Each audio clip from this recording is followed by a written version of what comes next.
Assalamualaikum warahmatullahi wabarakatuh.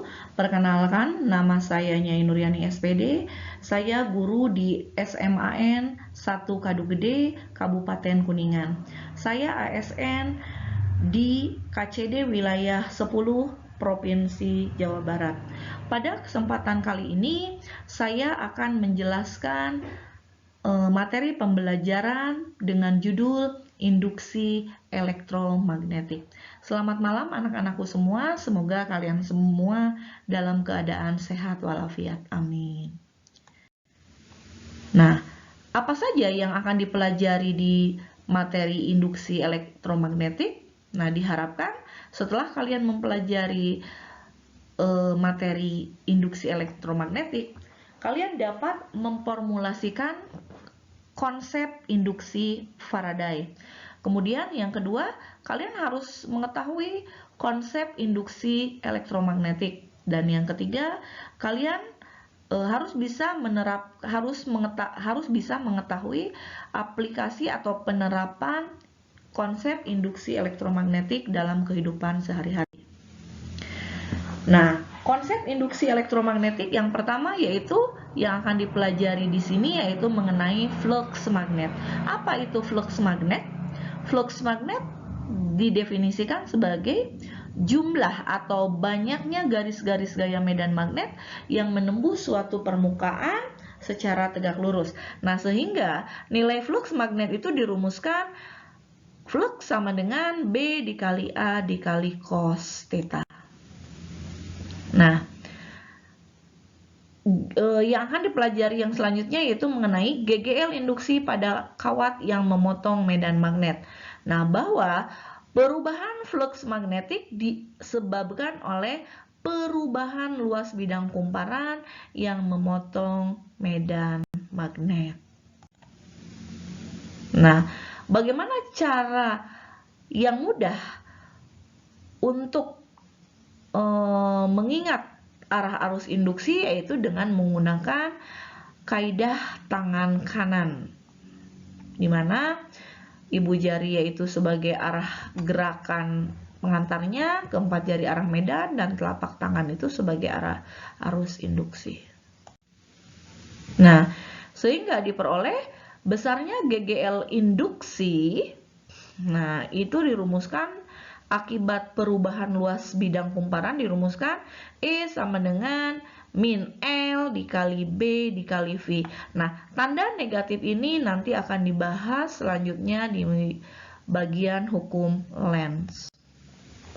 Nah, GGL induksi pada ujung-ujung penghantar sehingga diperoleh berapa sih besar kuat arus induksi yang mengalir melalui suatu penghantar. Ini dirumuskan I sama dengan E per R. E-nya itu adalah GGL induksi. Jadi L dikali B dikali P per R.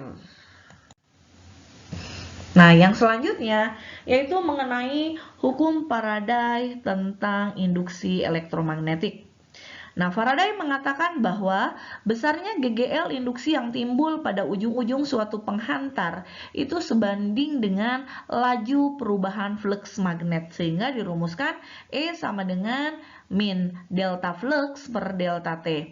Nah, kalau kita ingin mencari berapa besarnya GGL induksi sesaat, itu GGL induksi sesaat itu dirumuskan E sama dengan min N dikali D flux per dt.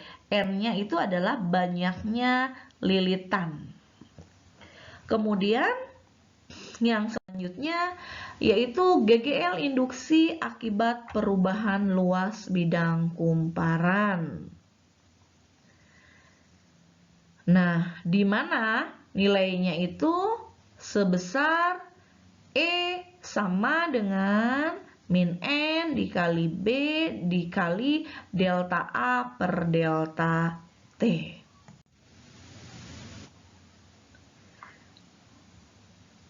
Nah, GGL induksi yang timbul oleh perubahan besar induksi magnetik yaitu contohnya yaitu pada transformator. Nah, kalau pada transformator nanti akan dibahas lebih lanjut pada penerapan induksi elektromagnetik dalam kehidupan sehari-hari. Nah, GGL induksi akibat perubahan orientasi bidang kumparan sesuai dengan persamaan dari hukum Faraday dirumuskan E sama dengan min N dikali B dikali A, di mana DDT dari cos theta. Nah, turunan dari cos itu adalah min sin, sehingga nanti diperoleh min sin dikali min, nanti diperoleh hasilnya E sama dengan N dikali B dikali A, N dikali B dikali A dikali sin theta. Nah, yang selanjutnya kita akan mempelajari tentang hukum Len. Hukum Len di sini membahas tentang arah arus induksi. Nah, menurut pernyataan hukum Len, polaritas GGL induksi selalu sedemikian rupa sehingga arah induksi yang timbulnya sehingga arus induksi yang ditimbulkannya selalu menghasilkan flux induksi yang menentang perubahan utama yang melalui loop. Nah, kemudian konsep yang selanjutnya yaitu mengenai induktor. Konsep GGL induksi diri pada sebuah kumparan atau yang biasa dikenal oleh siswa itu solenoid. Nah, sehingga GGL induksi diri akibat perubahan pada suatu kumparan dirumuskan E sama dengan min L dikali DI per DT. Ini untuk GGL induksi diri sesaat. Nah, kalau besarnya GGL induksi diri itu min L dikali delta I per delta T. Nah, dari rumus tersebut, nah setelah dimasukkan nanti diperoleh berapa sih besar indukstansi diri dari sebuah kumparan atau dari sebuah solenoida. Ini dirumuskan L sama dengan mu 0 dikali N kuadrat dikali A per L, di mana mu 0 itu adalah permeabilitas vakum, N adalah banyaknya lilitan, A itu luas kumparan, bidang kumparan, L-nya adalah panjang dari solenoid. Nah, seberapa besar energi yang tersimpan dalam induktor? Energi yang tersimpan dalam sebuah induktor itu dirumuskan W sama dengan setengah L dikalikan I kuadrat. Oke, yang selanjutnya aplikasi dari induksi elektromagnetik yaitu pada generator listrik, di mana generator listrik terbagi dua, ada generator AC atau generator arus bolak-balik, di mana generator AC memiliki dua buah cincin komutator sehingga generator tersebut bisa berputar sebesar 360 derajat. Nah, sehingga kalau digambarkan grafik GGL terhadap waktu, terbentuklah gelombang sin, di mana ada puncak, ada lembah, dan seterusnya. Oke, generator yang kedua yaitu generator DC atau generator arus searah.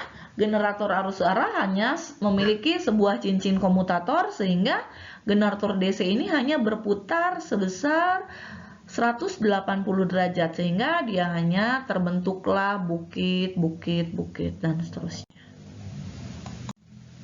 Oke, aplikasi induksi elektromagnetik yang kedua yaitu transformator.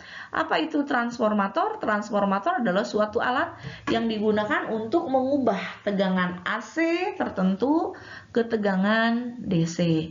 Nah, yang perlu kalian ketahui, trafo atau yang biasa disebut dengan transformator terbagi dua, ada trafo ideal dan ada trafo tidak ideal. Apa perbedaan trafo ideal dengan trafo tidak ideal? Kalau trafo ideal adalah trafo yang memiliki efisiensinya sebesar 100%. Artinya, antara daya primer itu sama dengan daya sekunder. Nah, apa bedanya dengan trafo tidak ideal? Kalau trafo tidak ideal adalah trafo yang nilai efisiensinya tidak sama dengan 100%. Atau dengan kata lain, efisiensinya kurang dari 100%. Sehingga nilai daya input atau daya primernya itu tidak sama dengan daya sekunder. Nah, kalau kita ingin mencari berapa sih nilai efisiensi dari suatu trafo, dirumuskan mu sama dengan daya sekunder dibagi daya primer dikali 100%. Nah, bagian-bagian trafo yang harus kalian ketahui diantaranya yang terpenting adalah satu, ada lilitan primer atau kumparan primer, ini biasanya dihubungkan dengan sumber AC, kemudian ada lilitan sekunder yang dihubungkan dengan beban, kemudian yang ketiga yaitu inti besi, di mana inti besi ini kenapa dibuat berlapis-lapis, tujuannya untuk menghindari arus eddy. Oke, sekian, terima kasih. Itu pemaparan singkat mengenai materi induksi elektromagnetik. Mohon maaf jika banyak kekurangan, ditutup. Billahi taufiq wal hidayah. Wassalamualaikum warahmatullahi wabarakatuh.